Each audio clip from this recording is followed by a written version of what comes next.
Hi అండి, అందరికీ నమస్కారం. Welcome back to my channel. ఈ వీడియోలో ఇప్పుడే అందిన వార్త, జనసేన అధినేత పవన్ కళ్యాణ్ జనాల్లోకి రావటం లేదు. సో పూర్తి వివరాలు ఏంటో ఈ వీడియోలో తెలుసుకుందాము. వీడియోని ఎక్కడే కానీ స్కిప్ చేయకుండా ఎండ్ వరకు చూడండి, అప్పుడే పూర్తి ఇన్ఫర్మేషన్ అర్థమవుతుంది.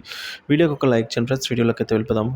ఏపీ ఉప ముఖ్యమంత్రి పవన్ కళ్యాణ్ ఎన్నికలకు ముందు నిత్యం జగన్ ప్రభుత్వంపై విరుచుకుపడుతూ జనం మధ్య ఉండేవారు. చాలా కీలకమైన సమయంలో పవన్ కళ్యాణ్ రాజకీయాలలో అత్యంత చురుగ్గా పదునుగా పనిచేయడం కలిసి వచ్చింది. ఇక పవన్ కళ్యాణ్ని ముఖ్యమంత్రిగా చూడాలని తప్పించిపోయిన అభిమానుల కోరిక కూడా ఉప ముఖ్యమంత్రి పదవితో దాదాపుగా నెరవేరినట్లయింది. శాసనసభలో పవన్ కళ్యాణ్ అనర్గళంగా మాట్లాడుతూ ఉంటే ఆయన నటించిన సూపర్ హిట్ సినిమాలు చూస్తున్నట్లుగా అభిమానులు ఎంతో మురిసిపోయారు. అయితే ఆ తర్వాత పవన్ కళ్యాణ్ క్రమంగా మీడియాకు ప్రజలకు కనపడటం తగ్గిపోయింది. పోనీ ఆయన రాజకీయాల్లో బ్రేక్ తీసుకుని తన పెండింగ్ సినిమాలు ఏమైనా చేసుకుంటున్నారంటే అది చేయటం లేదు. విదేశాలకు వెళ్ళారంటే వెళ్ళారు, కానీ తన భార్య అన్న కోసం అయితే సింగపూర్ వెళ్ళారు. కానీ అక్కడ యూనివర్సిటీస్ అవార్డు ఫంక్షన్కి అయితే వెళ్ళారు. సో ఆమె డాక్టరేట్ డిగ్రీ తీసుకున్న తర్వాత ఇద్దరు తిరిగి హైదరాబాద్కి వచ్చేసేసారు. ఇక మరైతే పవన్ కళ్యాణ్ ఇప్పుడు ఎక్కడున్నారు, ఏం చేస్తున్నారు, జనానికి మీడియాకి ఎందుకు కనపడటం లేదు అనే సందేహాలు సర్వత్రా వ్యక్తమవుతున్నాయి.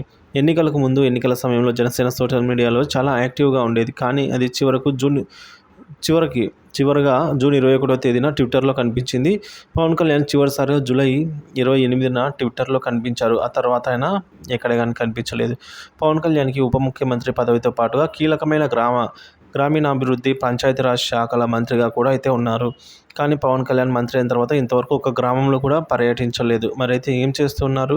ఏదైనా పని మొదలు పెట్టేటప్పుడు దాని గురించి పూర్తి అవగాహన ఏర్పరచుకోవడం పవన్ కళ్యాణ్కి అలవాటు.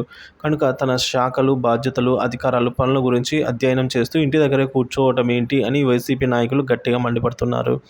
చంద్రబాబు నాయుడు అధికారంలో లేనప్పుడు కూడా నిత్యం స్వయంగా లేదా మీడియా ద్వారా ప్రజలతో టచ్లోనే ఉన్నారు. కానీ పవన్ కళ్యాణ్ ఇప్పుడు ప్రజలకు దూరంగా ఉండటం, భవిష్యత్తులో మళ్ళీ ఇంటికే పరిమితం అవుతారని అయితే భావిస్తూ ఉన్నారు.